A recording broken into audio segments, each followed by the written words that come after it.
Olá!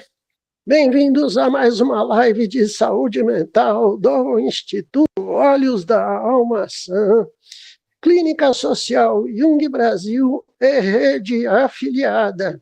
Hoje eu quero mandar um abraço especial aos nossos colegas da Universidade de Brasília, Corredes da Azul, o pessoal da UNB que tem acompanhado o nosso trabalho na área de saúde mental, e também para todo mundo das outras universidades, a turma aqui da UFG, UFMT, UFPR, né?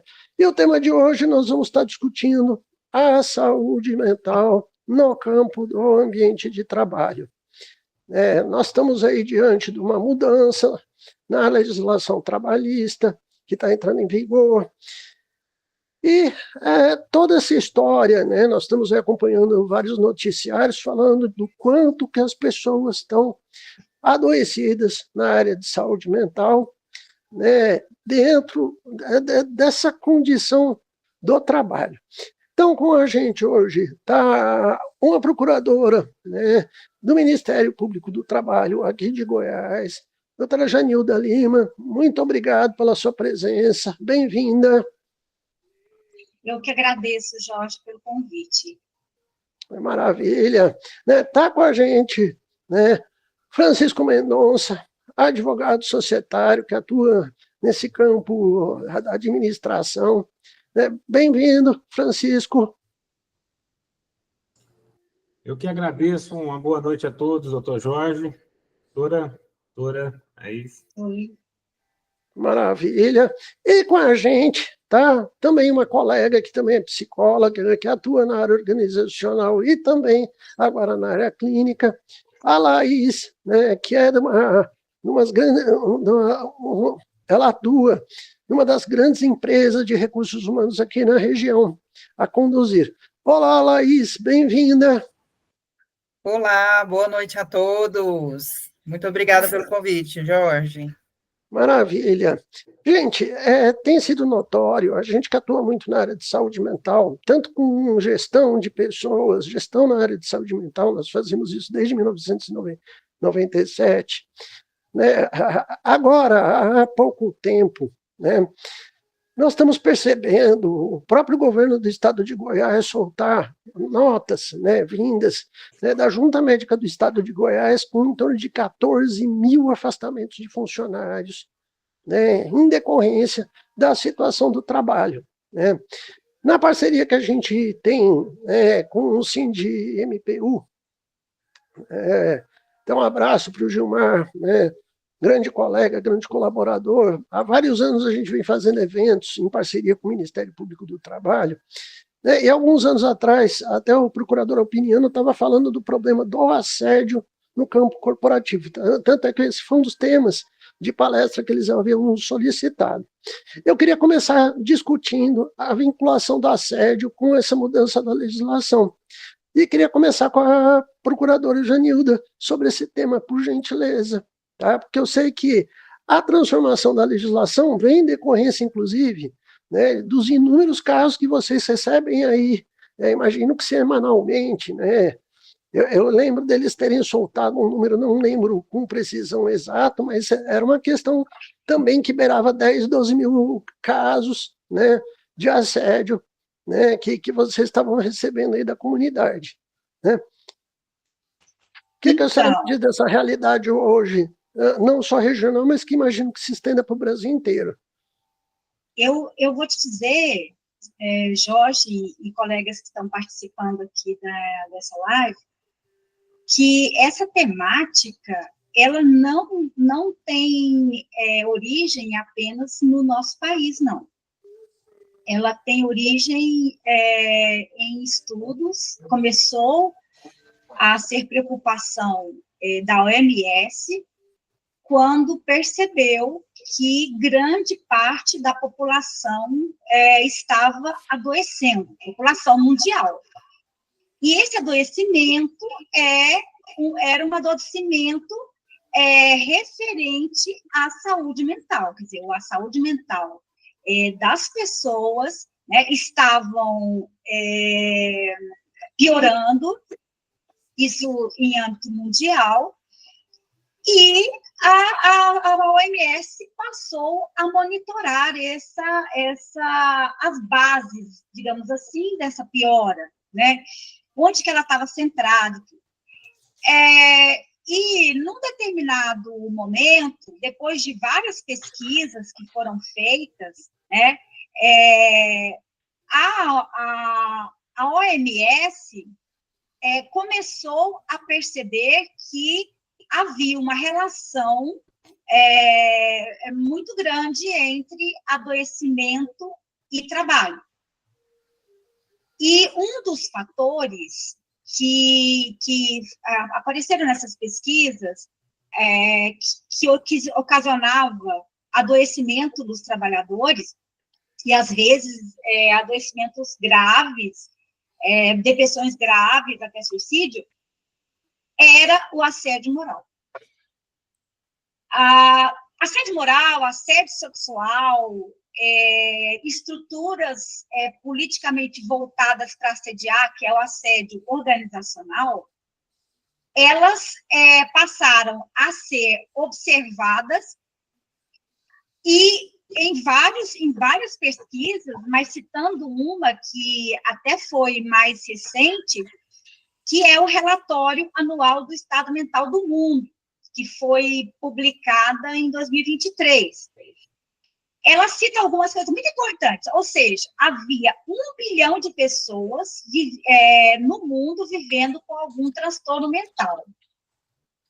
E se a gente for pegar o percentual de trabalhadores que estavam nesse 1 bilhão, né, seria 15% da população ativa, é um número considerável.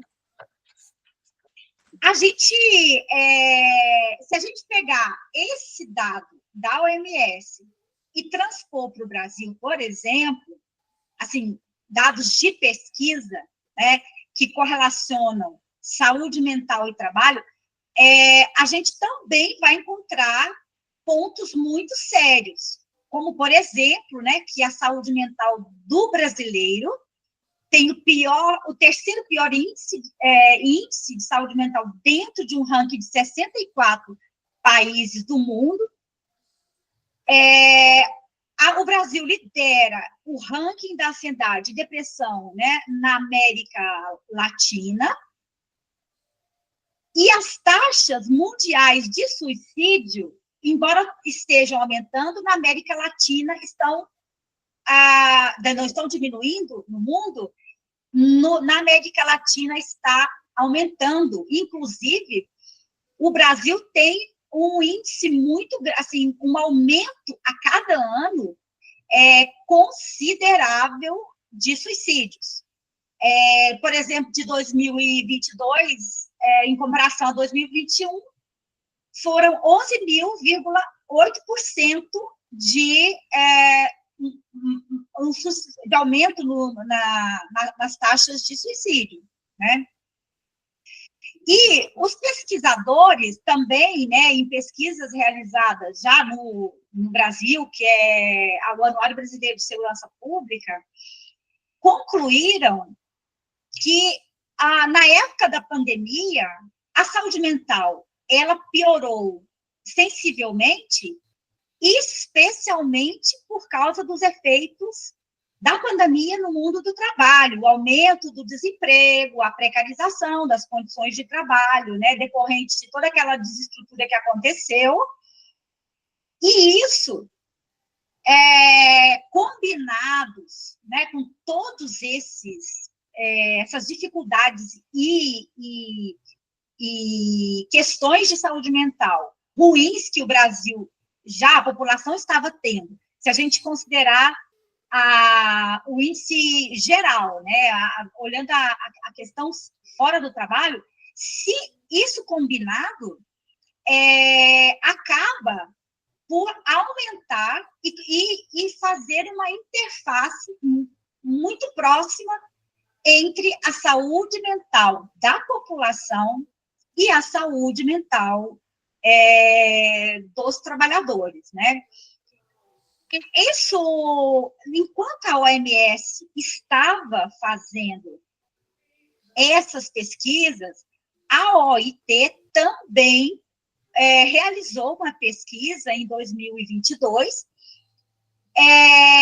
sobre violência e assédio no trabalho. Essa pesquisa apontou que mais de 1 em cada 5 pessoas, ou seja, 22,8%, ou 743 milhões de pessoas, relataram ter vivenciado pelo menos uma forma de assédio. E nessas pesquisas foram colhidas muitas informações. E a combinação dessas informações de pesquisa da Organização Mundial de Saúde, pesquisas da Organização Internacional do Trabalho, elas acabaram desencadeando medidas para que o tema da saúde mental fosse tratado de forma muito séria dentro do trabalho.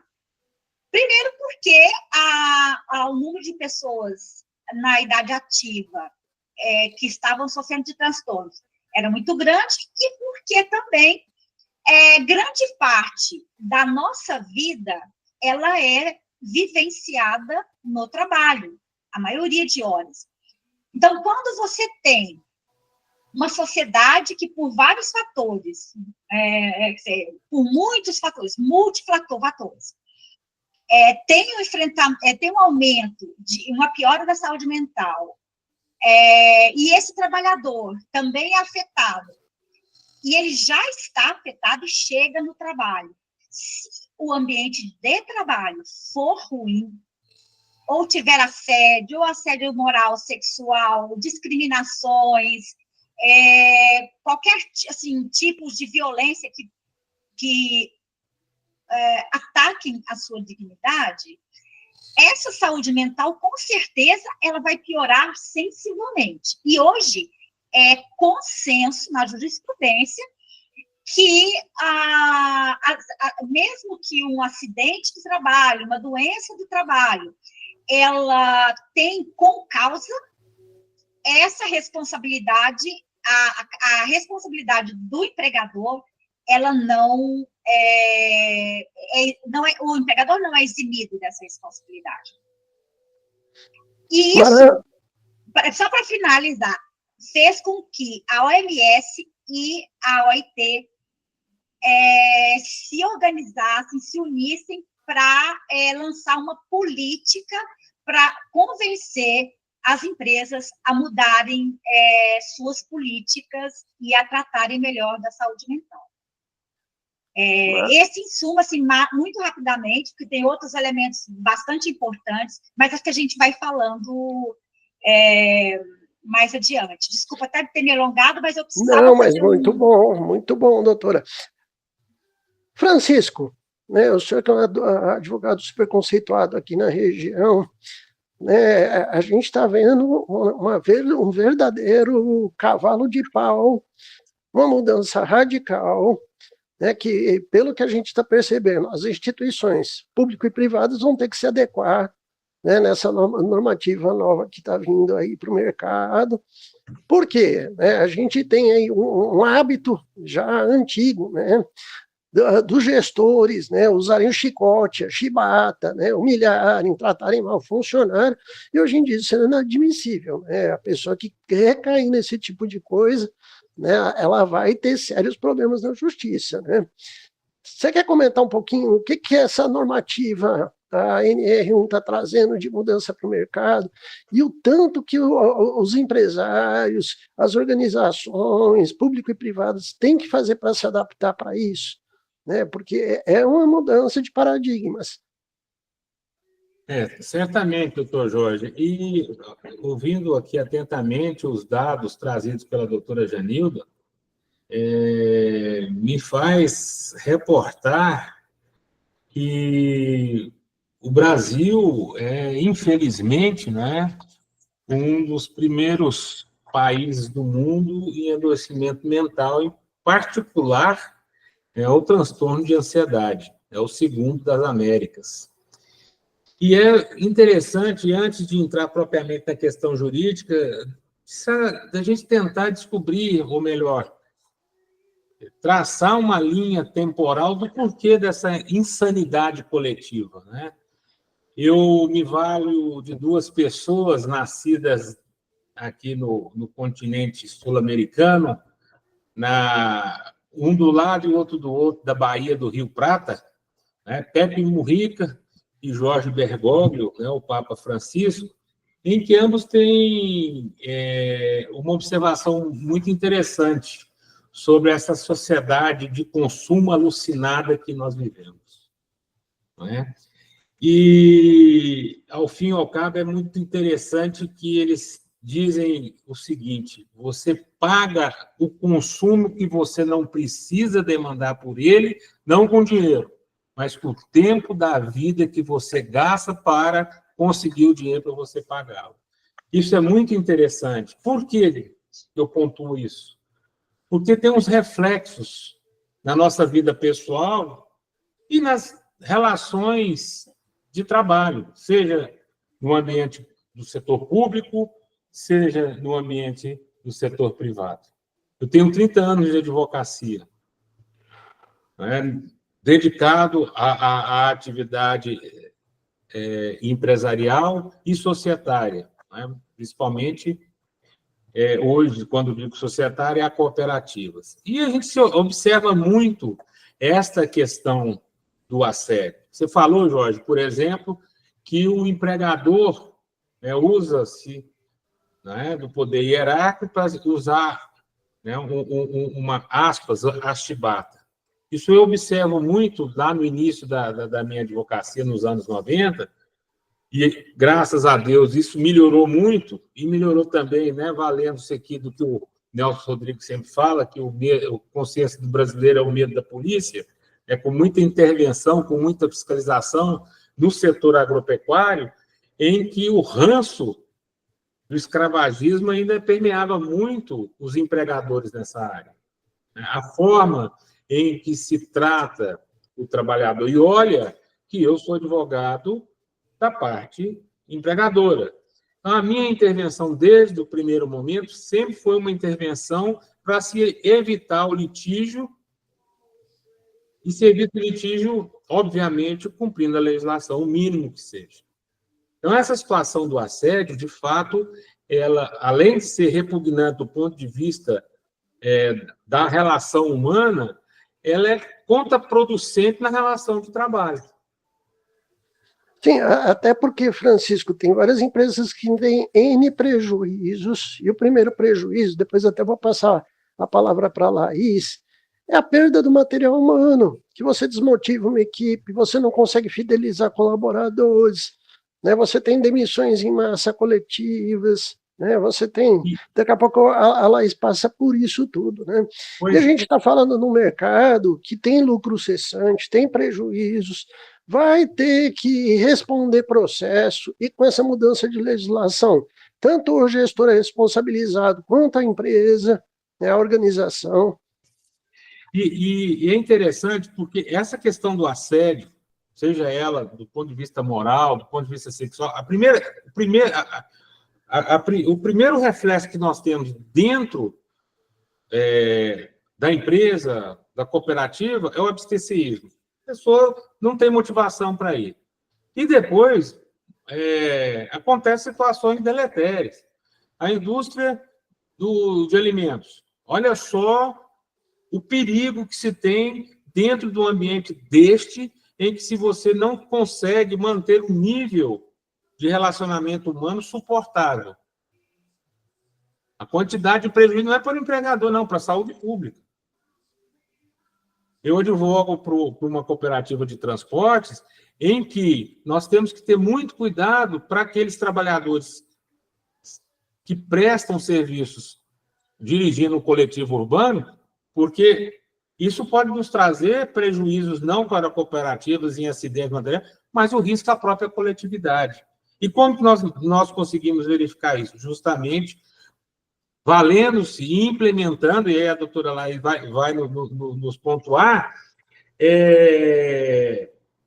procedimentos e protocolos que se vise principalmente a saúde mental dos trabalhadores, dos colaboradores, dos empregados, se forem assim em regime seletista.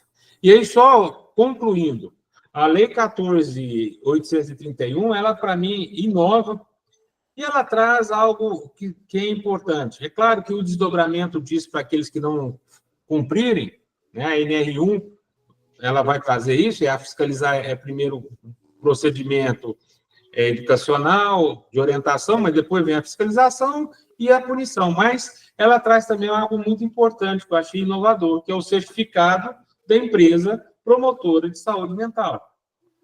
Isso é como se fosse um ISO de qualidade, isso agrega valor ao produto e ao serviço da empresa, da sociedade, do empregador, sociedade cooperativa do empregador, que cumprir os determinados requisitos estabelecidos pela legislação. Isso, de fato, trará tanto benefício para o prestador de serviço, como também para aquele que produz produtos e serviços, como também para a própria coletividade, que será a destinatária final disso. Então, para mim, inclusive, já pontuando, a FIEG, no dia 8/4, promoverá um workshop sobre a NR1, ou seja, o empregador também sente a necessidade de se atualizar e se preocupar com a implementação da legislação. Maravilha.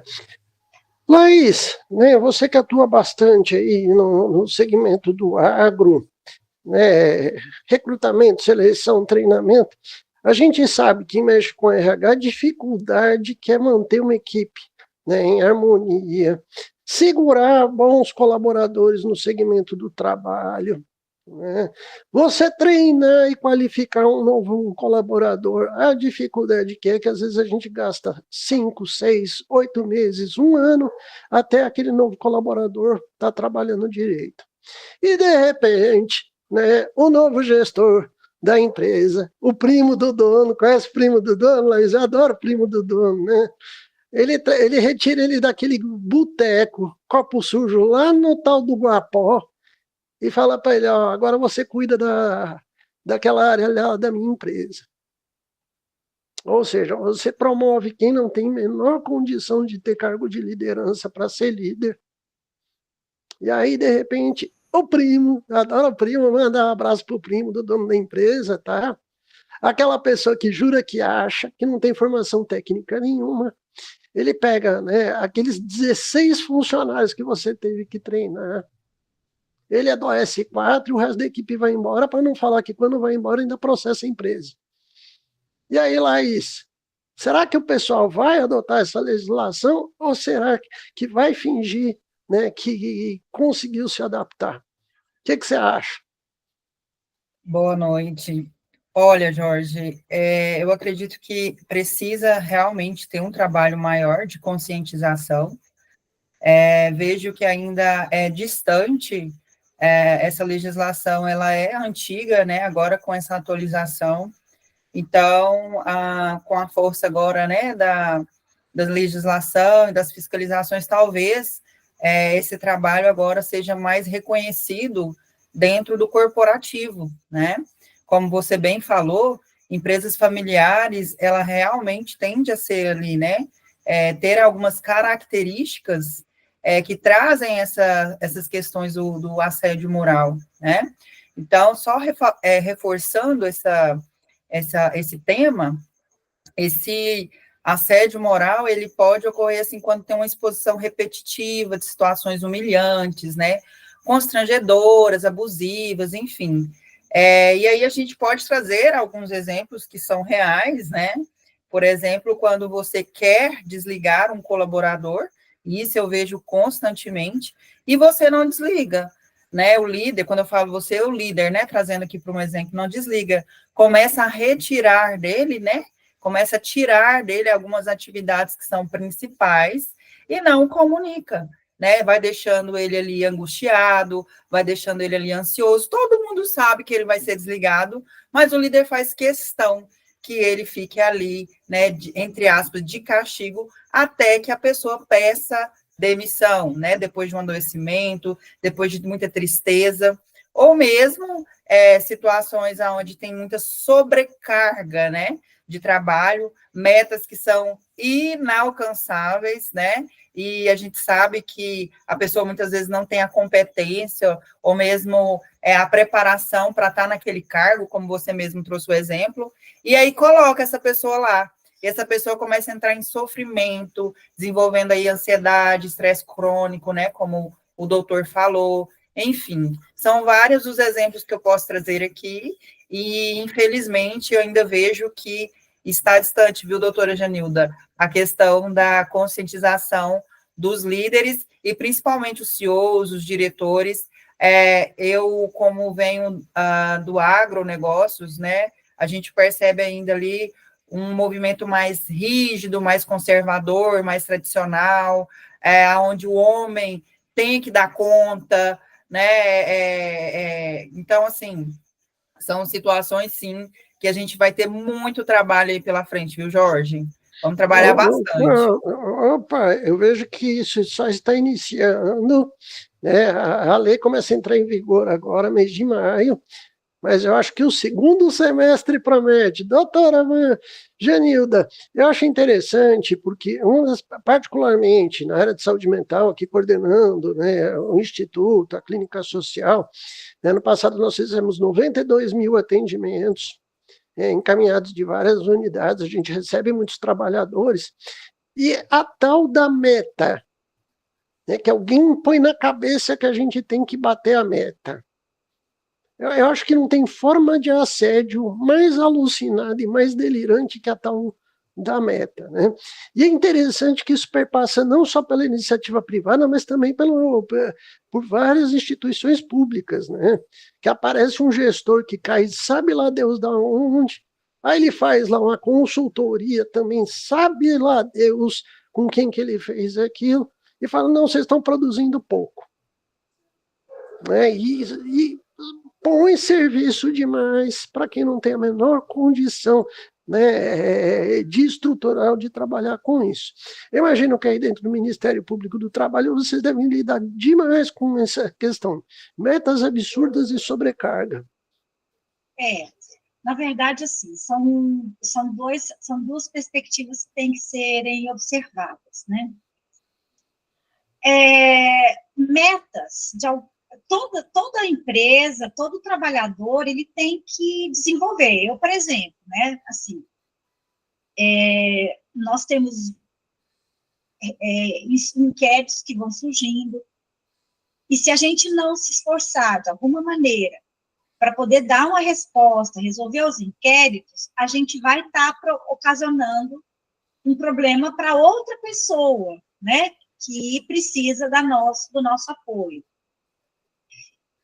Tem o outro lado que também, isso, eu dou um exemplo meu, né? Mas no caso das empresas, muitas vezes a empresa, ela está ainda começando, ela tem que se estruturar e ela precisa que o trabalhador também execute a sua atividade da melhor forma possível, da melhor forma que ele pode colaborar.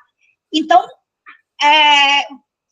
só que, até porque a empresa pode não conseguir sobreviver se todos os trabalhadores, se ela não distribuir atividades, porque muitas vezes um setor combina com o outro depende de outro, e se a gente, num setor, não fizer nosso trabalho, a gente, às vezes, pode até emperrar bons negócios que a empresa tem.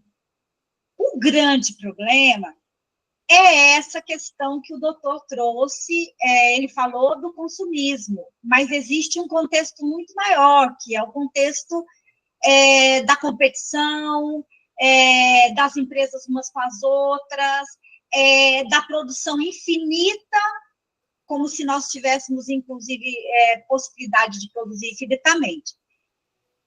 Então, o que é, para que serve trabalhar e cuidar da saúde mental? É estabelecer formas de não violar a saúde mental dos trabalhadores, mas atendendo às necessidades que a empresa tem de uma maneira que não seja manipuladora, porque existem pessoas, existem correntes,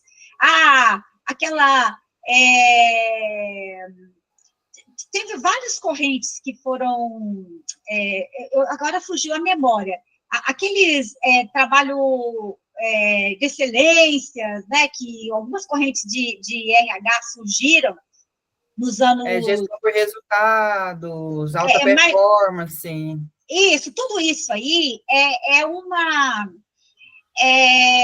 colocava no trabalhador a responsabilidade da empresa estar em pé. E isso é uma coisa que é muito desgastante, ou seja, eu sou incompetente porque eu não dou conta de fazer a minha empresa e de produzir o que a empresa precisa. Então, quando a gente fala em cuidar da saúde mental no ambiente de trabalho, estruturar formas de relacionamento, formas de colocar essas exigências de trabalho de uma maneira que não afete a saúde psíquica e física dos trabalhadores, né? Porque tem 1000 maneiras da gente assediar, e que não é só a questão das metas, mas as metas, quando elas são infinitas, é sempre assim, né? Eu bato a meta esse mês, aí no mês que vem eu já lutei para bater a meta. No mês que vem é 10%, 20% a mais. No mês que vem bateu 20% a mais. Peraí, como que a empresa acha que esse trabalhador vai ficar se ele tiver em posições de metas todo o tempo todo sendo exigido? É um estresse muito grande. E uma coisa que é muito, mas muito importante a gente colocar aqui é que esse movimento que chega ao Brasil, primeiro, não foi com a mudança da NR1. Esse movimento, ele começou com a aprovação, a assinatura da Convenção 190 sobre o assédio na OIT, em 2019, ela ainda está sendo analisada para verificar se vai ser ratificada ou não, mas desde aquela época, em 2019, quando o Brasil assinou a Convenção 190, ele começou a desenvolver estratégias com base nas ideias e políticas que foram, inclusive, desenvolvendo a OMS em conjunto com a OIT, para alertar as empresas de que elas precisariam trabalhar a saúde mental. E a primeira lei, Jorge, Thaís, né, e doutor Francisco, que surgiu como resultado disso, foi a Lei Emprega Mais Mulheres, o artigo 23 da Lei Emprega Mais Mulheres, que alterou a CIPA, a estrutura da CIPA, que é a Comissão Interna de Prevenção de Acidentes, e agora assédio, e todas as formas de violência.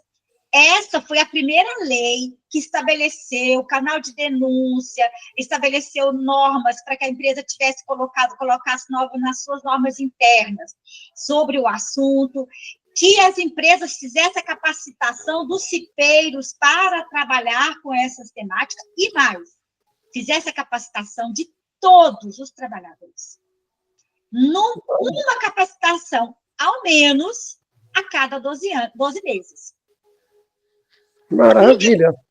Isso aí é um contexto, não é uma coisa assim, aí mudou a NR5, agora teve outras leis que estão... Tem todo um histórico, né, doutora? Tem todo um histórico, não é assim, não, essa lei, ela foi invenção de alguém para colocar mais responsabilidade de trabalhadores. Eu estou colocando isso, Jorge, porque eu tive uma conversa recentemente com um sócio de uma empresa e que tem um nível de exigência, de metas, essas coisas assim, muito grande.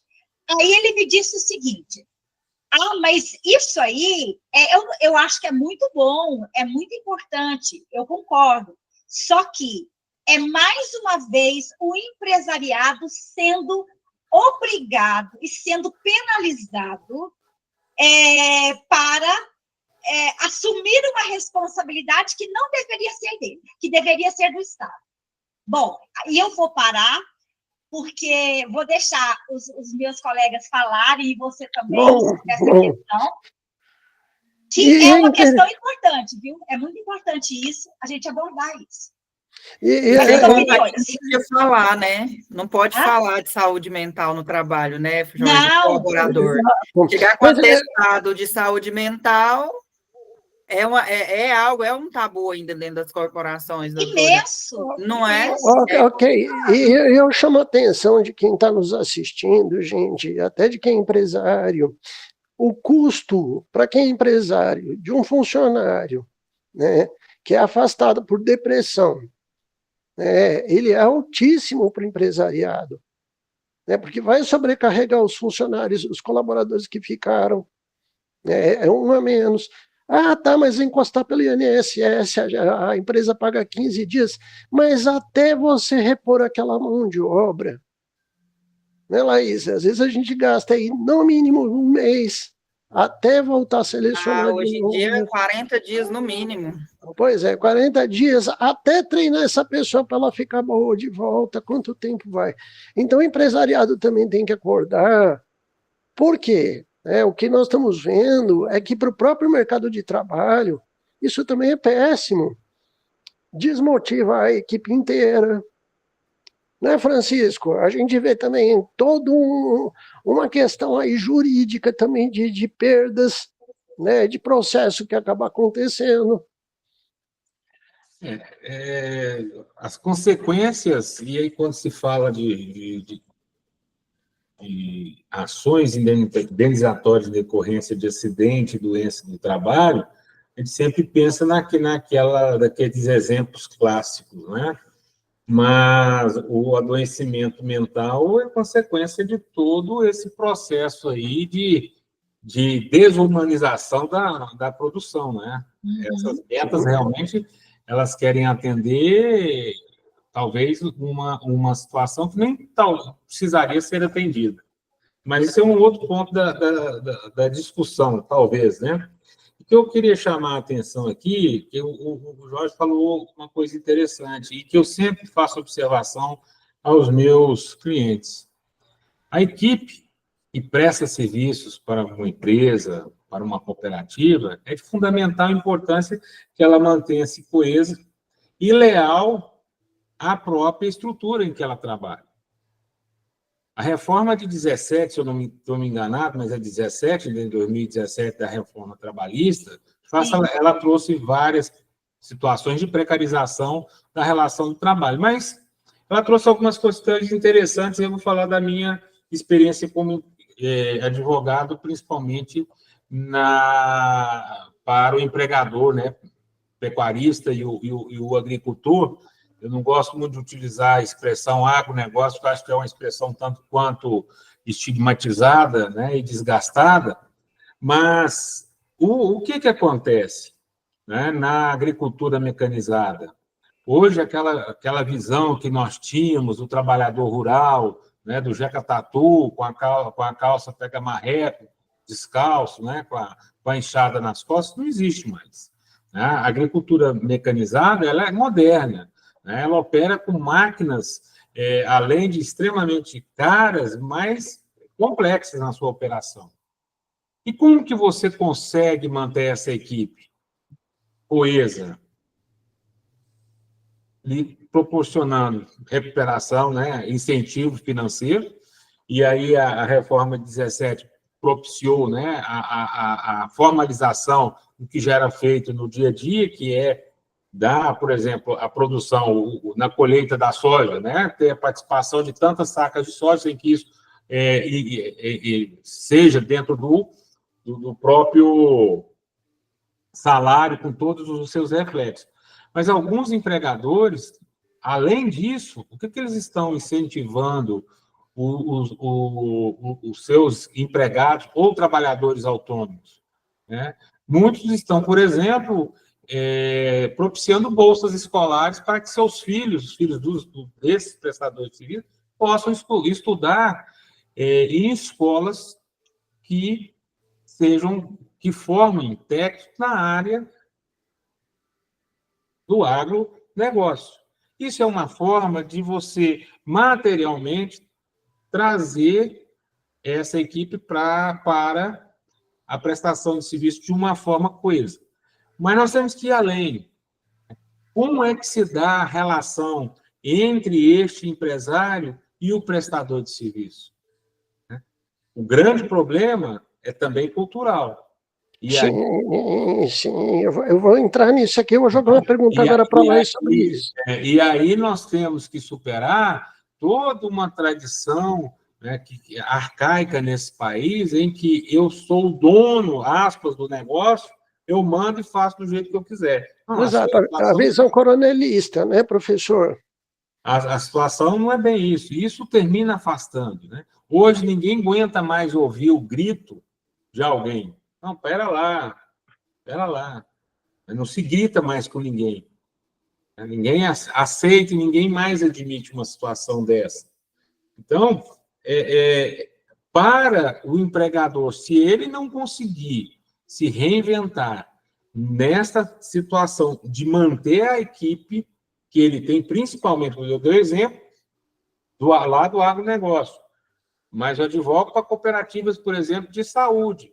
Essas cooperativas de saúde também têm que manter uma equipe coesa para que ela possa, além de fazer a captação dos beneficiários do mercado, mantê-los dentro do próprio plano. Agora, de que forma que eles vão fazer isso?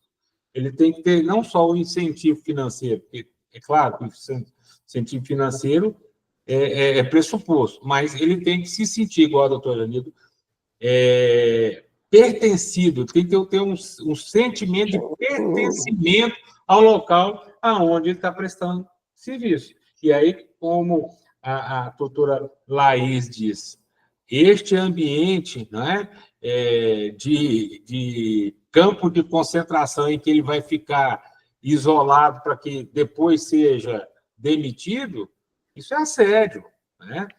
Eu, inclusive, oriento os meus constituintes, quando se tem uma situação dessa, olha, não tem mais condições de prestar serviço, seja por qual motivo for, demite, sem justa causa, com toda o pagamento de todos os direitos trabalhistas, isso é obrigação, é cumprimento da legislação, mas para que a pessoa, inclusive, tenha, por mais que ele está se sentindo talvez frustrado, está tendo a rescisão do contrato de trabalho, mas também ele está tendo a oportunidade de ir, né? De superar, de suplantar esse momento.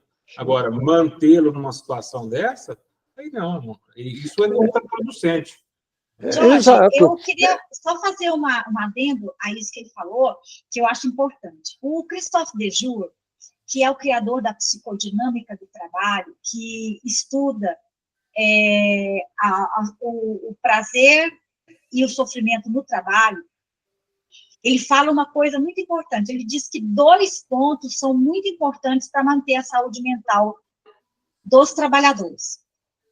Um deles é o reconhecimento, que pode ser feito de várias coisas, através de salários, né, dignos, que sustente a família do trabalhador, que faça ele se sentir produtivo e bem reconhecido. E tem também a questão da confiança no ambiente de trabalho entre os colegas e também com as chefias. Então, isso que você falou está nos estudos da psicodinâmica. A prova disso que você falou, porque você pode ter tido uma percepção disso, ou de algumas leituras externas, ou mesmo vivenciando, mas o que você falou é tão próprio que isso já foi verificado muitas vezes em estudos da psicodinâmica por Dejour. Sim, e é interessante, né? Eu vou pegar as falas agora, né, da doutora Janilda e do Francisco, Laís, né? Toda essa mudança que o empresariado ainda não acordou, tá? Ela vai promover dentro do campo administrativo, né, Laís? A gente que atua bastante com recursos humanos, né, também na área de saúde mental, de duas questões que a gente estuda muito na administração, que é a mudança da cultura empresarial e do clima. É interessante que essa mudança, muito embora tenha vários empresários falando, vai punir a empresa. Gente, você vai mudar a forma da relação de trabalho para melhor. Você vai poder perceber que seu funcionário ele vai ter uma chance maior de crescimento na vida. Tudo bem que você vai ter que mudar a sua cabeça para repartir um pouquinho mais o pedaço do bolo. Mas o resultado pode ser também muito positivo, né, Laís? Só que a gente sabe, quem atua com recursos humanos, o tanto que é difícil mexer, né, na cultura organizacional e no clima. Principalmente para aquele empresário que ele é conservador, meu bisavô fazia assim, meu pai fazia assim, eu faço assim. Por que você quer mudar, Laís? Me explica. Tem vindo também a sucessão familiar aí, né? O doutor deve entender melhor ainda aí, né, em relação a isso. Mas a questão da cultura é algo que realmente é um divisor de águas, né, em relação a esse trabalho. Mas tem algumas pessoas que começaram, assim, alguns empresários a reconhecer isso. É um tabu falar, assim, de saúde mental no trabalho. As pesquisas de clima indicam isso, né? Tem vários indicadores, a própria rotatividade, né? Os atestados, afastamentos, motivos, né? Realmente a depressão e o transtorno de ansiedade, ele é algo muito presente, bem como a doutora falou, né? Após a pandemia, isso é muito real. Assim, o burnout, sem falar, né? Então, assim, é um trabalho muito estratégico, de um RH estratégico, então também tem que começar por aí, sabe, Jorge? O RH, ele não, a maioria das empresas tem talvez um departamento pessoal, mas o RH que realmente reconhece isso é muito importante para mudar essa cultura e apoiar esse líder e esse CEO aí, que muitas vezes tem a visão ali ainda, né, bem atrasada. Então, é necessário trazer essa qualificação profissional para esse campo da área de gestão de pessoas também, sabe? Que aí vai desenvolvendo também, trazendo as lideranças para a realidade e a atualidade, né? Como o doutor Francisco falou, ainda mais com a nossa geração nova, tudo está mudando, né? Num clique, eles já sabem o direito deles. Então, realmente... falar de saúde mental para eles é muito mais fácil do que da nossa geração, por exemplo, entende? Então, tudo isso é um composto que precisa ter uma maturidade dentro desse recursos humanos, dentro dessa área de gestão de pessoas. Maravilha. Gente, o tempo... Deu 9 horas, né? Eu esqueci de avisar. Não, o tempo está correndo. Mas vamos entrar agora na reta final. Tá? Eu vou pedir para cada um de vocês, a gente já falou dos problemas e da mudança que vai acontecer, mas eu queria começar, né, com a doutora Janilda falando nesse cenário de transformação social. O que a gente pode esperar a médio e longo prazo para essas mudanças sociais? Que eu repito, na minha percepção, são um cavalo de pau. A sociedade está falando, chega, já deu, o governo não consegue mais pagar essa conta sozinho, a gente vai dividir a conta, então o empresariado, né, durante muitos anos, né, eu particularmente eu tenho essa percepção por estar lidando na outra ponta, né, eu estou lidando direto tanto com a gestão em saúde mental, nos trabalhos aqui do Instituto, como também estou lidando com o trabalhador que foi demitido, né, e durante muitos anos o penalizado foi o trabalhador.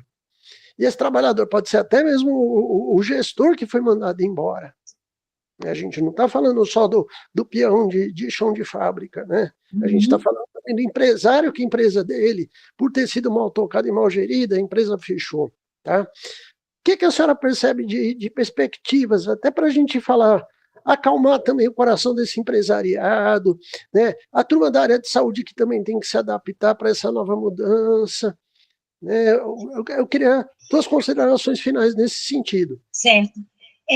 Eu acho o seguinte, que toda mudança, quando ela é, assim, profunda, o que é o caso, ela demora um certo tempo para criar raízes. Eu trabalho com direitos da pessoa com deficiência há 25 anos. E a pessoa com deficiência, a situação da pessoa com deficiência mudou muito, mas ainda continua sendo muito difícil. Eu estou citando isso porque é a mesma coisa com a questão da saúde mental. Mas eu acho que a gente tem uma possibilidade muito boa de ter um avanço mais rápido por causa não da NR1, que é um ponto de evolução, mas é por causa da NR5. Porque quando vocês falam em cultura, a cultura só é alterada quando a gente debate o assunto várias vezes, quando a gente expõe os problemas várias vezes, quando a gente coloca num contexto para que todas as pessoas possam conversar e elas possam mudar de percepção, mudar o paradigma. E, neste caso, a NR5, que impõe a capacitação dos gestores, a capacitação dos trabalhadores, a CIPA, tendo que colocar esse tema do assédio, da discriminação, nas suas atribuições e nos seus eventos, isso é que realmente vai auxiliar a NR1 a desenvolver melhor, mudando esse paradigma do empresariado. Agora, eu acho que, como foi o caso da inclusão da pessoa com deficiência, será preciso que os órgãos fiscalizadores, né, façam um trabalho muito concentrado para exigir que as empresas cumpram tanto a NR5 quanto a NR1. Então, se não tiver isso, eu sei porque esse trabalho na inclusão da pessoa com deficiência, ele só teve um adiantar maior, assim, né, um andamento melhor, depois que os órgãos começaram a trabalhar nesse assunto. Agora, me preocupa, Jorge, uma coisa que você falou comigo hoje à tarde, quando a gente estava conversando, é a qualidade dos prestadores de serviço que vão fazer, por exemplo, palestras das empresas, vão conduzir as avaliações da NR1, porque as empresas que prestam serviços para as empresas prestadoras que prestam serviços, de um modo geral, não são todas, para as empresas na área de saúde e segurança, nem sempre, eu estou sendo até muito permissiva, nem sempre fazem um trabalho bom. Aliás, tem muitos que fazem péssimo trabalho. E se isso ficar dessa maneira, se não houver um envolvimento da fiscalização na exigência de qualidade no cumprimento da NR1 e da NR5, eu acredito que não vai andar muito, não. Essa é a minha opinião. Maravilha. Obrigado pela participação. Daqui a pouquinho eu comento na minha fala final. Francisco, professor Francisco. Bom, vocês me permitirão uma análise, talvez nem tanto jurídica dessa situação. A Janilda tem razão, né, quando ela observa a necessidade de se implementar, né, tanto a parte de fiscalização, enquanto não resta a menor dúvida, né, dos desdobramentos administrativos e judiciais daqueles que eventualmente não cumpriram, como, né, vem se fazendo de forma precário ou não, mas vem se fazendo. Há, de fato, não, assim, não é a parte ideal, mas há, de fato, uma inserção maior das pessoas, não é? Eu não gosto de usar essa expressão, mas o PNL seria isso, né? Como também a absorção do menor aprendiz vem, não no ritmo, mas vem sendo implementado. Mas não é disso que eu quero falar na minha fase final. A Covid-19, ela trouxe para mim algo muito interessante. Ela igualou a humanidade de uma forma igual, né? Não se via diferença no adoecer e morrer por essa Covid, e nem da forma que se enterravam os mortos. E eu penso que o adoecimento mental, ele se dá também de forma coletiva. E isso trará para o plano da implementação dos cuidados da saúde mental o próprio empregador. Porque o cumprimento de metas sem razão de ser frustra não só aquele que presta o serviço, mas também aquele que cobra. Porque ele vai perceber, ao final, que ele não tem ninguém para poder atingir metas que são inatingíveis, inclusive por ele mesmo. Então, essa é uma percepção, talvez demore, né, que vai ser de forma coletiva.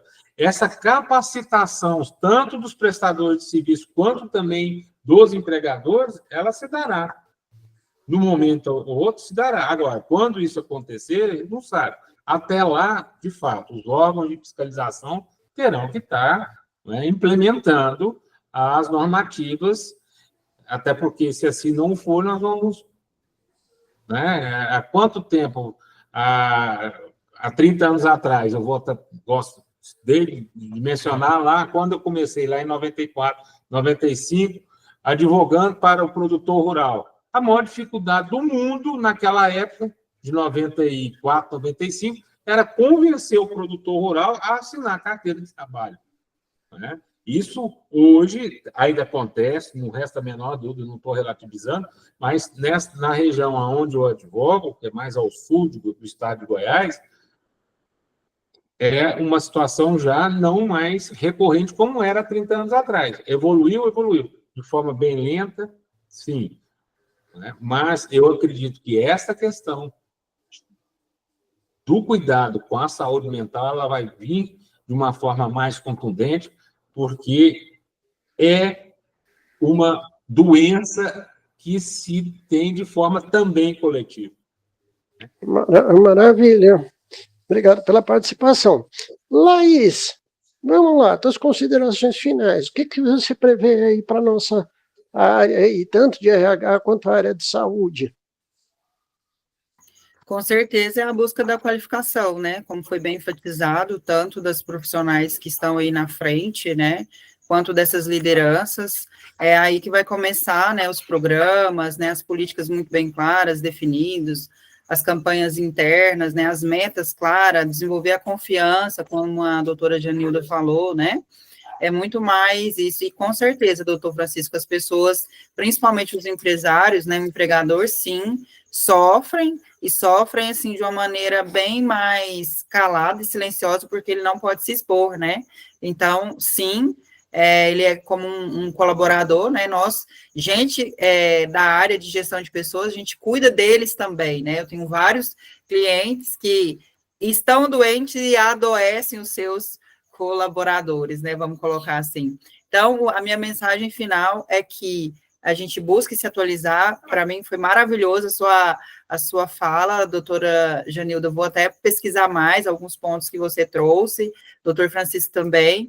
Então, assim, a gente não pode se cansar de estudar e de buscar conhecimento, que é isso que pode melhorar, né, e trazer mais qualidade aí de vida, trazendo conscientização para mudança, não é isso? Então, é isso. Obrigada, viu? Pelo convite. Maravilha. Gente, esse é um tema que é a primeira live de várias que nós vamos estar fazendo sobre isso.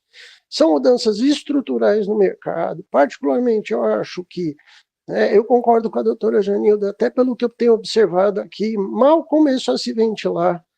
Eu tenho visto muita gente falar muita coisa absurda na área. Primeiro, porque você vai ter que ter não só uma equipe qualificada na área de gestão em saúde mental, não adianta pegar qualquer um, achar que qualquer psicólogo ou que qualquer pessoa, né, que é técnico em segurança do trabalho, que ele vai dar conta de trabalhar esse encadeamento. A gente está falando de mudanças estruturais dentro de organizações. Então, se não for uma pessoa que tenha tanto conhecimento da área de saúde, quanto da própria área, né, de gestão, né, a área de administração, um pouco de conhecimento jurídico, né, que me perdoe o empresariado que quer fingir que está fazendo mudança, mas esse empresário que finge que fez mudança, ele vai ter sérios problemas com a mudança da legislação. Tá? Porque não adianta, eu tenho visto bancos falando, nós vamos pagar 3 sessões com psicólogo por mês, mais uma com psiquiatra. Gente, não vai resolver. Eu estou atuando também, Francisco, há 30 anos na área de saúde mental, tanto na gestão aqui do próprio Instituto, né? Ano passado nós fizemos 92 mil atendimentos, tá? Então eu sei do que eu estou falando. Ou entra na estrutura da corporação e faz transformações para melhorar o clima, para melhorar a organização com equipes qualificadas, ou você vai estar investindo o seu dinheiro em coisas que não vão dar resultado.